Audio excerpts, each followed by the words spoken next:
My dad promised me the family business since I was 12. I skipped college, gave up everything to run it with him. On my 30th birthday, he handed the keys to my cousin, fresh out of rehab. "He needs this more than you," Dad said. I didn't say a word. I just took the ledger books, locked my office door, and by morning, I don't even know where to start with this, because I still wake up some days thinking it didn't really happen. That maybe I imagined it. But it did. I gave up my entire life for something that was never mine. And I didn't realize that until it was too late. I was 12 when my dad sat me down behind the counter of our family garage in Joliet, Illinois and said, "Someday, this place will be yours." I remember his exact words. I took them to heart. I believed him. The garage was nothing fancy.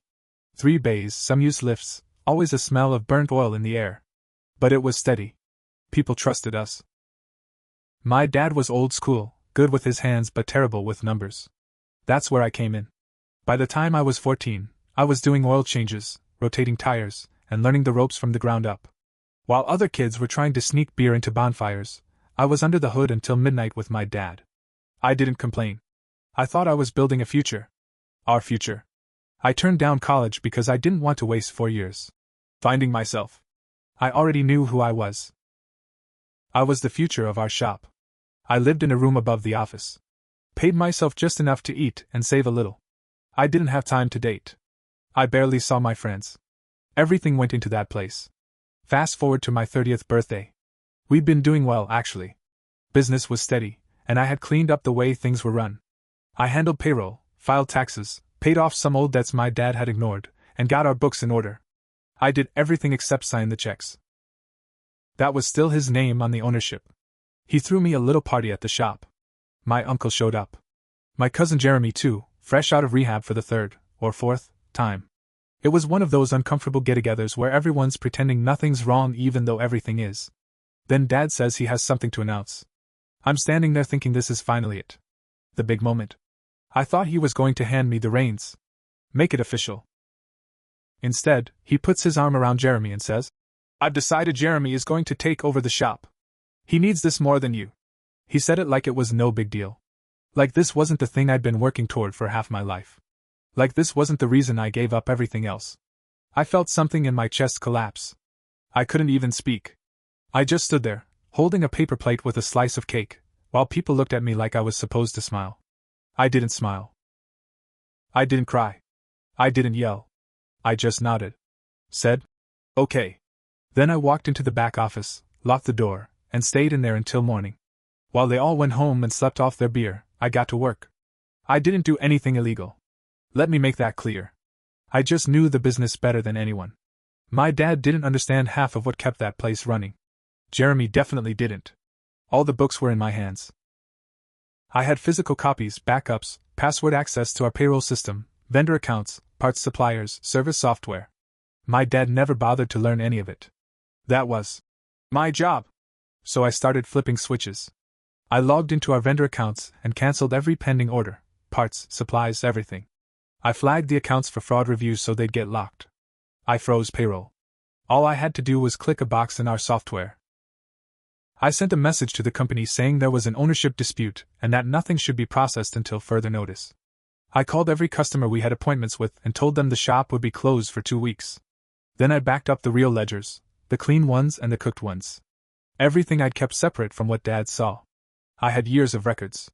Numbers that didn't match what was reported to the IRS. I knew where every dollar had gone.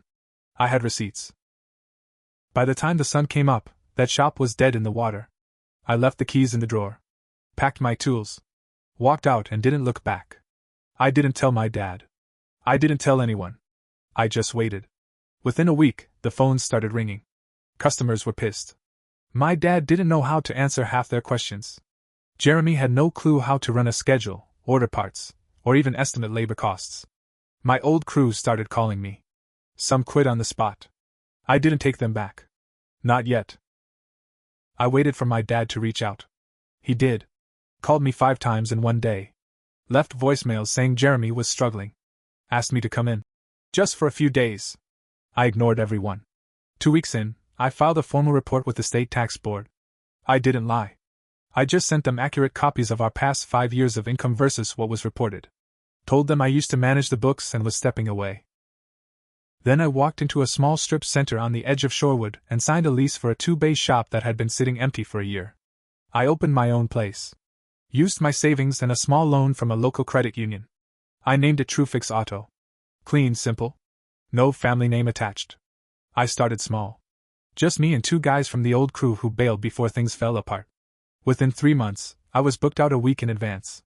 Within 6, I hired 2 more. Customers came back. Not because of loyalty, but because I did good work, and they didn't trust Jeremy. Meanwhile, the old garage was sinking fast. IRS agents showed up to ask questions. Vendors put liens on unpaid invoices. 2 of the lifts broke down, and Jeremy didn't have the cash or credit to fix them. One day I drove by and saw the garage door half open, weeds pushing through the pavement, and the closed sign hanging crooked in the window. Jeremy went back to rehab. My dad stopped answering calls. I thought it would make me feel good.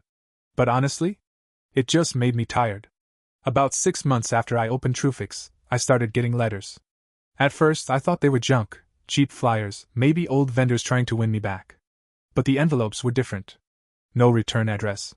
Handwritten. I opened one and my stomach dropped. Inside was a photo of me working under a car in the new shop.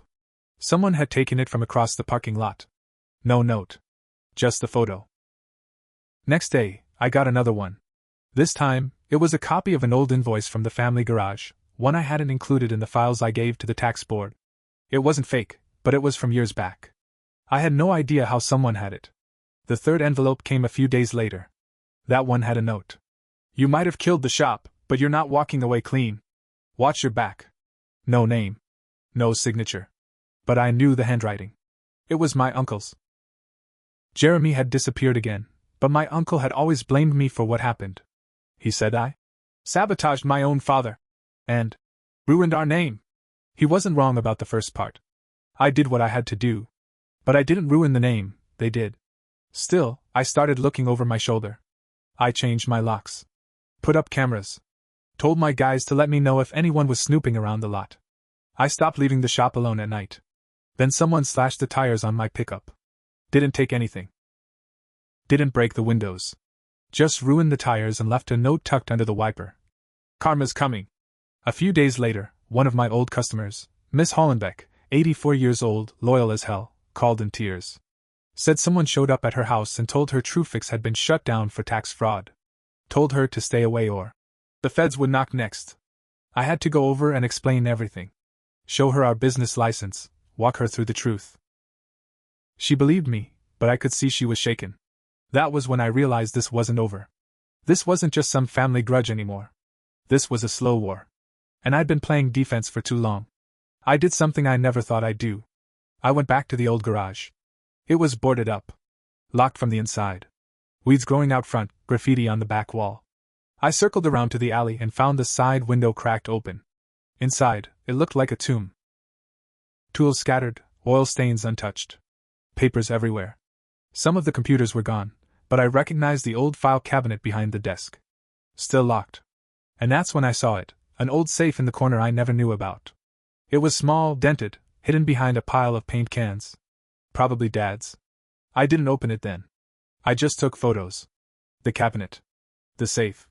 The stacks of unfiled papers. Then I called a lawyer. Turns out, my dad had taken out a second mortgage on the garage about a year before giving it to Jeremy. And not just that, he had tied my name to a co-signed credit line on the business account. I had signed it without thinking years ago, when I was handling the bills, and he told me it was just in case. So while Jeremy ran it into the ground, I was still legally attached to the damage. My lawyer said we could fight it, but it would be long and expensive. Best case scenario, I walk away clean. Worst case, I'm on the hook for over $80,000 in unpaid vendor bills, taxes, and penalties. That was the moment something in me snapped. I thought I had walked away clean. But now they were trying to drag me back into the fire they lit.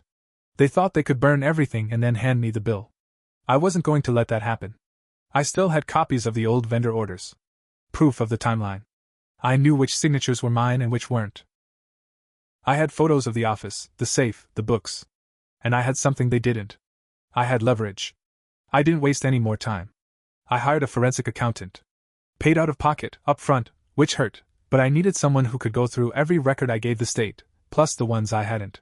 I wanted everything dated, matched, backed up with facts. I needed hard proof of when I stopped being involved, and when Jeremy started sinking the place. 2 weeks in, I got a call from the accountant. "Did you know about the checks written under your name after you left?" I didn't. Turns out, someone had forged my signature. At least 3 checks to vendors and 2 cash withdrawals were signed, by me, a month after I walked out. Sloppy, obvious forgeries. One was spelled wrong. But the banks didn't flag it. The account was old, tied to my social security number from back when I was managing the payroll. That's when things turned from a family mess into a criminal case. I filed a police report. Gave them the documents. The dates. The forged checks. I didn't care who they went after, Dad, Jeremy, my uncle, whichever one of them wrote those checks, I wanted them caught. Then I made another decision. I went to the press. I wasn't proud of it. But the local paper had a Local Business Owner Spotlight series. I called the reporter and gave her the full story, minus a few names. I made it clear who had cleaned up the old mess and started something new, something real. The article ran with the headline, "From Grease to Grit, Mechanic Builds Honest Business After Family Collapse." It didn't mention my dad or cousin by name. But everyone in town knew who ran the old shop. I didn't even have to say it. A week later, someone broke into Truefix. They didn't steal anything. Didn't smash windows. But they trashed the office. Threw papers around, dumped oil over the computers. Someone had scratched, "Traitor," into the drywall. That same night, my dad finally called. I let it go to voicemail. "I never wanted this," he said. "You're taking it too far. You don't know what Jeremy's going through." Then, his voice cracked. "I was just trying to keep the family together. You're the one who left." I sat in my truck and listened to that voicemail over and over. It almost broke me. But I didn't leave. They gave me no choice. They made the decision when they handed everything to Jeremy like I was nothing. So I made a final move. I went back to the old shop with a locksmith and my lawyer. The property was still under investigation, but technically my name was still tied to the finances. So we had a right to enter. We opened the safe. Inside, we found more than we expected: envelopes of cash, unreported invoices, receipts for repairs that never happened, and a stack of rehab clinic bills, paid with company funds. Jeremy had been using the business account to pay for his stints in rehab. Tens of thousands over the last 4 years. Signed off by Dad. All off the books. It was all there. In black and white. We packed it up and sent it to the police. The investigation picked up fast after that. Within days, police called in my dad for questioning. My cousin Jeremy was hard to track. He was in another rehab center in Indiana. But once the forged checks, clinic receipts, and financial records hit the desk of the district attorney, things changed. I was officially cleared of any financial liability. My lawyer called me after he got the letter from the state. "You're off the hook. Your name's off every account, every loan, every deal. They can't come after you anymore." I should have felt relief. But I didn't. Not yet. Because the real satisfaction didn't come until I heard what happened next. My uncle was arrested first. Turns out, he'd been helping Jeremy pull money from the garage's account for months after I left. He used his construction business as a front, faked invoices for repairs and equipment purchases that never happened. The paper trail led straight to his bank. Over $40,000 skimmed. He pled guilty fast. Took a deal. Got 2 years probation, 6 months house arrest, and had to repay every cent. His business license was suspended. He had to sell off equipment to cover the fines. His reputation? Gone. No one wanted to work with him after the story hit. Then they brought in my dad. He denied it at first. Said he didn't know what Jeremy or his brother were doing. Claimed he thought the bills were real, that I had set him up. Somehow. But the documents were solid. His name, his signature, the emails from his account. And those clinic payments? All authorized by him. The DA offered him a choice: plead guilty to business fraud and avoid jail, or fight it and risk everything. He took the plea. 3 years probation. Full repayment of the misused funds. Community service. And the part that really hit him? He lost the rights to own or manage a licensed business again. They stripped him of everything. The garage? Officially condemned after the investigation. The city seized the property. Bulldozed it 2 months later. It's a gravel lot now. Just dirt, broken glass, and a leaning pole with no sign. Jeremy never stood trial. Not right away. They let him finish rehab, his 5th time, this one court ordered. When he got out, they charged him with fraud, theft, and forging my name. His public defender tried to claim mental health issues. It didn't matter. He got 18 months in county jail, plus 5 years supervised probation. Had to enter a state work program after release. Can't own a business. Can't even open a checking account without oversight. Last I heard, he was working at a car wash in Peoria. Nobody speaks to him anymore. My dad tried calling again. Left one final message. Said he wished things had gone differently. That he regretted the choices. That Jeremy was family. And he thought he was doing the right thing. I didn't call back. I listened, then deleted the message. I forgave him in my head, but I wasn't giving him the satisfaction of hearing it. Some things you don't come back from. He handed over the one thing I bled for, to someone who never earned it. And when it all burned down, he still acted like I was the one who walked away. As for me? TrueFix is now the highest-rated independent auto shop in the county. I hired 2 more techs, bought out the lease next door, and turned it into a waiting lounge. We offer free shuttle service, snacks, loaner cars, the whole deal. We get customers from as far as Chicago now. People talk about how clean and honest our work is. How our prices are fair. How we actually care. Because I do. Every single part of this business came from me. Not from a handout. Not from pity. Not from guilt. From grit. The kind that doesn't forget what betrayal feels like. Last week, a new customer came in. Middle-aged guy. Quiet. Asked for a brake inspection. When I looked at the work order, I saw the name. Ronald McCaffrey. My dad. He didn't recognize me at first. I wore a hat, kept my beard grown in. But when I walked into the waiting area with his paperwork, his face turned white. He stammered. Asked if I was going to throw him out. I handed him the invoice. Told him the brakes were fine, but his rear shocks were shot. Gave him a discount. Then I looked him in the eye and said, "We only charge people for what they need." He nodded. Said, "Thank you." Then left. Didn't look back once. That was enough for me. The business he stole fell apart. The cousin he chose went to jail. The lies they told crumbled in court. And me? I built something real. Something that couldn't be taken from me again. They tried to destroy me. But in the end, they handed me the perfect revenge, success. With receipts.